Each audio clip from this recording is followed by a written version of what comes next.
Bacaan gharib. Bacaan gharib yang dimaksud di sini adalah bacaan sulit yang perlu kita perhatikan atas bacaan yang menganut Qori Imam Hafiz murid dari Imam Hashim Qori dari Kufah. Bacaan-bacaan tersebut sebagai berikut penjelasan bacaan aneh atau bacaan gharib. 1. Lafal ana dibaca pendek. Setiap lafal ana yang menunjukkan arti saya di dalam Al-Quran dibaca pendek ketika wasol atau terus, sedangkan ketika dibaca waqaf atau berhenti dibaca panjang. Ketika tidak menunjukkan arti saya, nah tetap dibaca panjang, baik ketika berhenti atau terus. Wa ma anna min as minal musyrikin. 2. Lafal na dibaca pendek apabila wasol atau terus, sedangkan ketika dibaca waqaf atau berhenti dibaca panjang. Lakinna huwallahu rabbi wala asrikul birrayni hada. Yang ketiga, lafal ana dibaca panjang. Lafal ana yang menunjukkan arti selain saya tetap dibaca panjang. Nisa anna wa abna anna. Yang keempat, baca hati-hati. Yang dimaksud baca hati-hati adalah bacaan dalam Al-Quran yang harus hati-hati ketika membacanya, karena bentuk bacaan dan kalimatnya tidak seperti biasanya, atau bentuk bacaan-bacaan dan kalimat berbeda. Di antaranya adalah uraian berikut. Wama aufa bima ahada alaihullah. Bila wasol atau terus, wawu dibaca pendek. Bila waqaf atau berhenti dibaca sukun. Contohnya, min qabliha umamun litadwa alaihim. Kemudian yang keenam, bila wasol huruf akhir dibaca pendek, bila waqaf dibaca panjang satu alif. Contohnya, wataqdununa billahi dununa hunaika. Huruf alif dianggap tidak ada atau tidak dibaca. Contohnya, illa fir'auna wa malaihi fastakbarun. Kemudian nomor 8, huruf syahad di atasnya ada huruf sin. Dalam Ushmani ada 4 kalimat di atas huruf syahadnya ada huruf sin, tetapi hukum yang dimiliki ada 3, yaitu yang A dibaca sin. Contohnya, wawahu tagbidu wa yabsudu wa illahi turja'un. Yang B tetap dibaca short. Lasta alaihim mil mu'min. Yang ketiga boleh dibaca short, boleh dibaca shin. Am ilahun Hoza inu rabbika amhum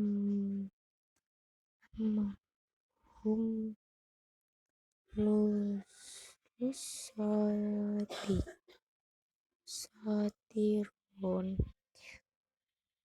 Kemudian yang nomor 9, bacaan nun iwad. Setiap ada harokat tanwin bertemu hamzah wasol, maka harokat tanwin diganti dengan nun berharokat kasroh. Contohnya,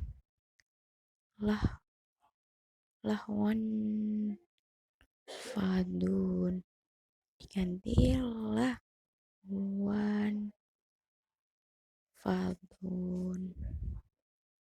Kemudian yang nomor 10, idhar mutlak. Bacaan idhar wajib atau mutlak, yaitu nun sukun bertemu dengan ya atau wawu dalam satu kalimat di dalam Al-Quran. Ada 4 lafaz, yaitu sinwanu, sakin, wanun, ban, yanun, tu, ya. Kemudian yang nomor 11 lafal do, fin, dol, do, fan. Huruf do-nya boleh dibaca fathah semua atau dhammah semua. Kemudian yang nomor 12 lafal fis samawatil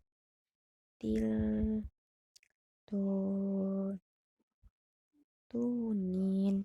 Jika terus dibaca fis samawati tuni, jika berhenti fis samawat terusannya itu nih. Kemudian yang nomor 13 yaitu lafal qawariyah. Di dalam Al-Quran boleh dibaca 3 macam, yaitu jika berhenti qawarira, yang pertama ro dibaca panjang, jika berhenti qawarira kedua ro pertama dibaca pendek dan ro kedua dibaca sukun. Jika diteruskan ro dibaca pendek semua. Kemudian yang nomor 14 bacaan tashil.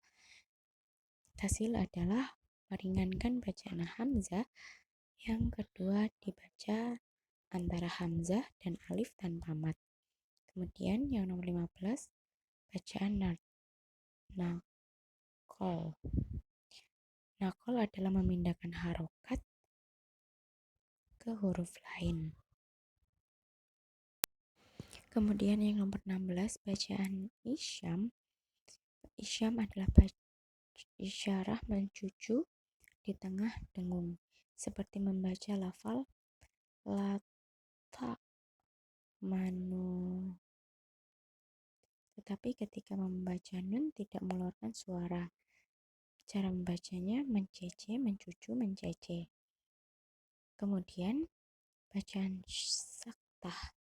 Saktah adalah berhenti sejenak, tidak mengambil nafas sekitar satu alif, terdapat di 4 tempat, yaitu surat Al-Kahfi ayat 1-2, Yasin ayat 52, Al-Qiyamah ayat 27, dan Al-Muttafin ayat 14. Nomor 18 bacaan imalah. Imalah ada meringankan bunyi fathah kepada kasroh seperti bunyi sate majri. Kemudian yang nomor 19 hati-hati ketika membaca terus hamzah wasol tidak dibaca, seperti di contohnya. Kemudian yang nomor 20 yaitu lafal illa. Setiap lafal illa yang menunjukkan istisna atau pengecualian sebaiknya dibaca terus kecuali 3 tempat. Sebaiknya dibaca ibtida atau permulaan. Kemudian yang B, makhraj dan sifat huruf. Makhraj huruf ialah tempat keluarnya huruf makhraj. Huruf ada 17. Yang pertama makhrajnya rongga mulut dan tenggorokan. Huruf ini dinamakan huruf mat atau hawaiyah. Hurufnya seperti di contoh AIU. Yang kedua pangkal tenggorokan. A selalu dibaca tarqiq walaupun berdekatan dengan huruf tafkhim seperti Allah. Seperti contoh. Nomor 3 tengah tenggorokan. Ketika disukun dengan sampai dipanjangkan jangan jadi seperti di contoh yang keempat puncak tenggorokan. Tidak mendengkur, lidah tidak bergerak dan menjadi seperti G, bersuara mendengkur. Kemudian yang kelima pangkal lidah mengenai langit-langit. Yang keenam pangkal lidah yang agak ke depan mengenai langit-langit. Lidah agak ditekan dan mengeluarkan nafas yang banyak. Kemudian dinamakan huruf lahawiyah. Nomor 7 tengah lidah dan tengah langit-langit. Yang dimaksud di sini adalah ya hidup atau ya lin. Ketika membaca ya di tengah lidah ke atas dan ujung ke bawah supaya seperti ro. Tengah lidah rapat dengan langit-langit. Langkah tengah lidah renggang, bibir terbuka, kemudian dinamakan huruf sajriyah seperti di contoh sebelahnya. Yang kedelapan, sisi kanan kiri lidah mengenai sisi gigi geraham atas sebelah dalam ketika membaca lo. Boleh dari lidah kanan atau lidah kiri atau kanan dan kiri dengan bentuk bibir menetap ke depan mencucu. Kemudian yang nomor 9, sisi bagian depan lidah mengenai gusi gigi depan. Kemudian yang nomor 10, ujung lidah mengenai gusi gigi depan atas. Yang nomor 11, ujung lidah agak ke dalam mengenai gigi depan atas. Huruf lanaro dinamakan huruf zalkiyah. Nomor 12, punggung ujung lidah mengenai pangkal gigi depan atas. Ketika mengucapkan to, tada, lidah tidak boleh mengeluarkan atau kelihatan dan tidak boleh menyentuh pangkal lidah. Harus menempel pangkal gigi depan dan gusinya. Tak, ujung lidah ditekan dan dikeluarkan nafas yang banyak, suara tidak boleh menjadi C. Kemudian ujung lidah menghadap dekat di atas gigi depan atas dan bawah. Huruf ini dinamakan huruf asaliyah. Kemudian ujung lidah dan ujung dua gigi seri pertama. Lidah menempel pada ujung gigi depan, hati-hati jangan sampai menjadi Z. Huruf sa, lidah renggang dari ujung gigi depan. Huruf dal, dal, sya dinamakan huruf lid sawiyah. Kemudian bibir bawah bagian dalam mengenai ujung gigi seri atas. Dalam mengucapkan bibir tidak boleh dimasukkan. Kedua bibir di atas yang dimaksud adalah wawu. Yang dimaksud adalah wawu hidup atau lin. Dan ketika mengucapkan bibir renggang, ketika mengucapkan bibir ma rapat. Rongga pangkal hidung. Sifat huruf adalah keadaan kita membaca huruf seperti menahan nafas, tebal, tipis, dan lainnya, yaitu 1. Hams berlawanan dengan jar, 2. Sidah berlawanan dengan rakwan dan baniyah. Kemudian yang ketiga, istilah berlawanan dengan istifal. Yang keempat, ibak berlawanan dengan infitah. Yang kelima, itlak berlawanan dengan ismat. 7. Tidak berlawanan, yaitu 1. Safir, 2. Kolkolah, 3. Lin, 4. Infar, inraf, 6 tafsi, 7 istihalah. Sifat pengertian yang pertama, hams pengertiannya keluarnya atau terlepasnya nafas. 2. Jar tertahannya nafas. Kemudian yang ketiga, sidah tertahannya suara. Yang keempat, rakhawah terlepasnya suara. Kemudian baniyah sifat pertengahan antara sidah dan rakhawah. Kemudian yang kelima, istilah naiknya lidah dari langit-langit. Kemudian istifal turunnya lidah dari langit-langit. Itbak terkatupnya lidah dari langit-langit. Kemudian infitah renggangnya lidah pada langit-langit. Yang kesembilan, itdal ringan diucapkan. Kemudian yang ke-10 ismat berat diucapkan. Yang 11 safir suara tambahan yang mendesis. Contohnya seperti di sebelahnya. Kemudian yang nomor 12 kolkolah suara tambahan yang kuat yang keluar setelah menekan makhraj. Kemudian lin mudah diucapkan tanpa memberatkan lidah. Yang ke-14 inhiraf atau condongnya huruf ke makhraj atau sifat yang lain. 15 tarkik bergetarnya ujung lidah. Tafashishi berhamburannya angin di mulut. Istihalah memanjangnya suara dari dalam makhraj. Kemudian ada hukum-hukum membaca ta'awudz dan basmalah. Membaca ta'awudz ketika ingin membaca Al-Quran hukumnya sunnah. Bentuk bacaan ta'awudz yang disepakati para ulama adalah A'udzubillahi minasyaitonirrajim.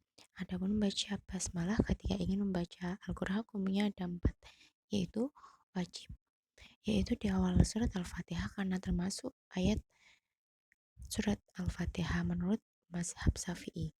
Nomor 2 yaitu haram, yaitu awal surat Baro'ah atau Taubah karena Mushaf Utsmani tidak tertulis. Kemudian yang ketiga jaiz atau boleh, yaitu di tengah surat Baro'ah.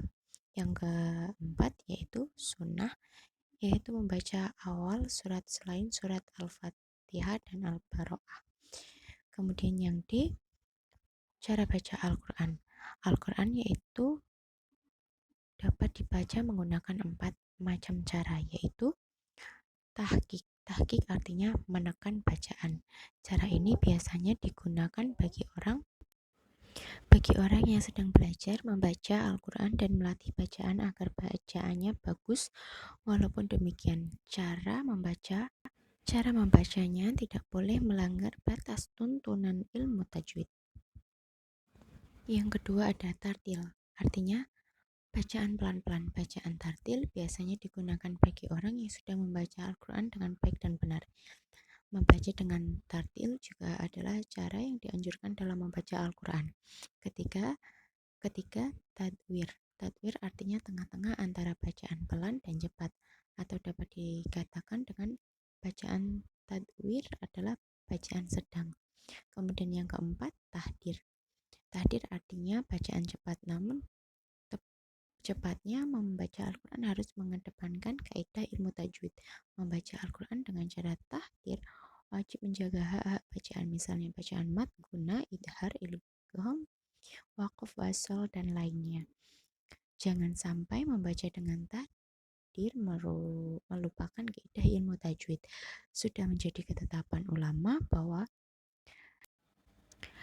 membaca Al-Quran baik dengan cara tarqiq, tartil, tadwir, dan tahdir wajib menggunakan ilmu tajwid. Semoga Allah Subhanahu wa taala selalu memberi petunjuk kepada kita, menjaga dan menuntun lisan dalam membaca Al-Quran, membaca dengan tartil, membaca dengan mengedepankan kaidah ilmu tajwid, sehingga kita mendapatkan manfaat dan berkah dari Al-Quran yang kita baca. Amin. Amin ya rabbal alamin. Terima kasih. Sekian video dari saya. Kurang lebihnya mohon maaf. Wassalamualaikum warahmatullahi wabarakatuh.